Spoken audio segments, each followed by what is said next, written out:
And when I think of Crystal Palace, of course, I used to think of Wilfried Zaha. And Wilfried Zaha has bitten back at one of the Palace boys for something that he has said.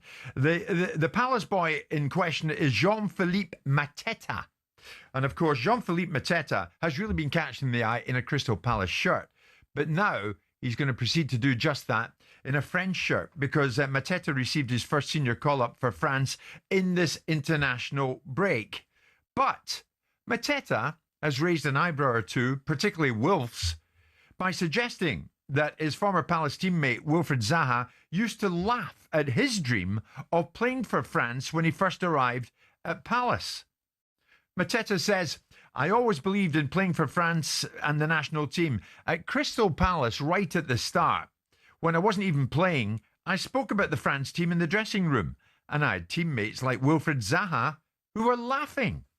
They said that I was mad to think about the French team when I wasn't even playing at Crystal Palace. Now, Zaha, over in the US, of course, playing in the MLS these days, has really taken offence to it. Have a listen to this.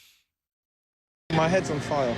I've got to clear up this Mateta situation because he doesn't want to. I spoke to him, he doesn't want to, he's okay with it. And this just shows me that, see the times when I was playing at Crystal Palace and all these people were watching me, it's clear that they weren't happy for me. I swear to you, 10 Crystal Palace players were there when this conversation was had. Wouldn't you be shocked that this person has made out like there's some sort of hate from me? Why would he say my name when there was 10 people? Or is it because Zaha is the biggest name? I do not understand. It's disgusting. I've never hated on anyone. So now I'm getting messages, oh, you're not laughing now at Mateta. I couldn't care less. Well done to him. I even congratulate him publicly on his Instagram, on his posts. Like, it's nasty, man. It is nasty. Like, this is why I don't have football friends. This is why I keep myself to myself, because how's he going to do that? Dear me, it's disgusting, says Wilfried. I mean, he's really taken offence to it, has he not? But what do you think? Is there any smoke without fire in this? Well, I'm sure that there was a dressing room. If Mateta was sitting there and telling everyone that he was going to play for France while he couldn't even get in their side, and there was people like Mbappe playing for France at the time, I think it probably was an object of mirth and ridicule.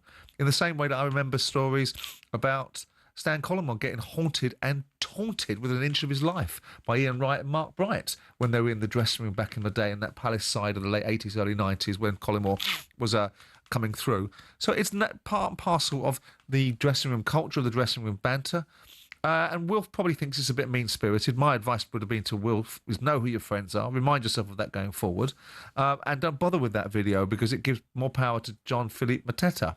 Wilf... it's not that deep, is it? Know who your friends are. Well, he obviously feels it is. He obviously feels that what Mateta was trying to do was mug him off. And there was an element of it because, congratulations to Mateta. He's done brilliantly. There was a period of time where he looked like a rich man's Dele Adebola in terms of his performance and physicality. He's come through in recent times. He's become a very good player, and obviously that's a lot of it under Oliver Glasner. So maybe the banter and the challenges that were going on in the dressing room, which is always going on, is humorous most of the time.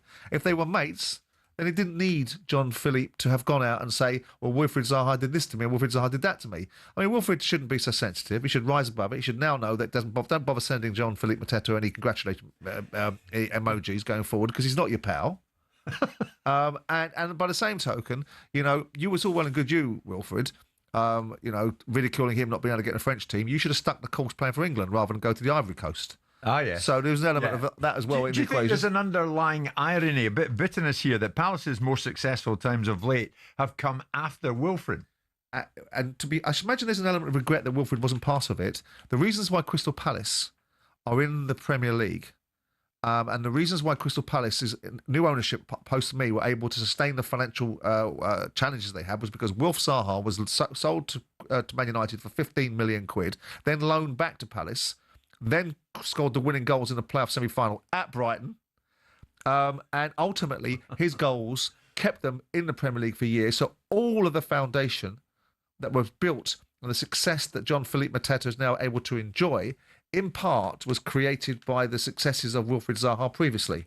So his reputation as a Crystal Palace stalwart and legend cannot be in any way diminished by the fact they've gone on and done great things like win an FA Cup and get into Europe. Yeah. Because Palace have been in the Premier League for 13 years, 12 years, 13 years, coming up to 13 years.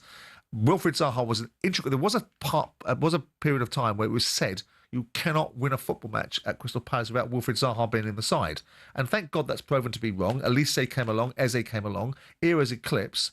Well, Wilfried's got the needle. He's got the needle because you think Mateta's having a cheap shot at him because they had a bit of banter in the dressing room. Mateta's all of a sudden cock of the walk because he's riding high. Do you think it's a cheap shot?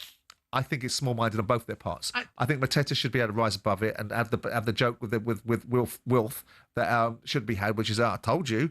And Wilf should be above sending a video out because a few people probably have a pop at him because they think he's a bit mean-spirited. I mean, he says he's disgusted. He's easily disgusted. He's annoyed. Well, he thinks that he's being made fun of on the back of something. And he's also saying, and it's fair to be saying what Wilf is saying, if 10 guys were doing the same thing, if the dressing room, 10 of them were going, you're going to play for France, how about maybe drop a few kilos first and get anywhere near the first team before you even think about that? Now, most people would have said it, wouldn't they? If you're sitting in that dressing room, I mean, we used to have a player at Palace when I signed him from Arsenal. Julian Gray, who wanted to play for Birmingham, spent his entire time telling everybody his best mate was Thierry Henry because we'd signed him from Arsenal, and he got pelters from the dressing room, telling everybody what they did at Arsenal, how Thierry told him this. Now everyone was like, "You were probably his boot boy, Julian." You see, I quite like it that Mateta has not forgotten, and maybe they laid it on thick to Mateta at that time. Maybe they did. Don't get beyond yourself, son. And so, etc., etc. So he decided, I'll show them. That could also be a case. And maybe Mateta is no better than they are. Because if you're better than what people are, you don't do the same things that they do they? No. So if someone parodied you and ridiculed you because of your ambitions and aspirations, now that you've achieved them, what you do with a great deal of dignity is you just go, there it is. Yeah. He didn't want to. He wanted to make a point at Wilfried Zaha's expense, so he's no better than, is he? Yeah, I mean, it's a quote he was talking to L'Equipe, right? The French newspaper. Oh, that means it's taken out of context, of course.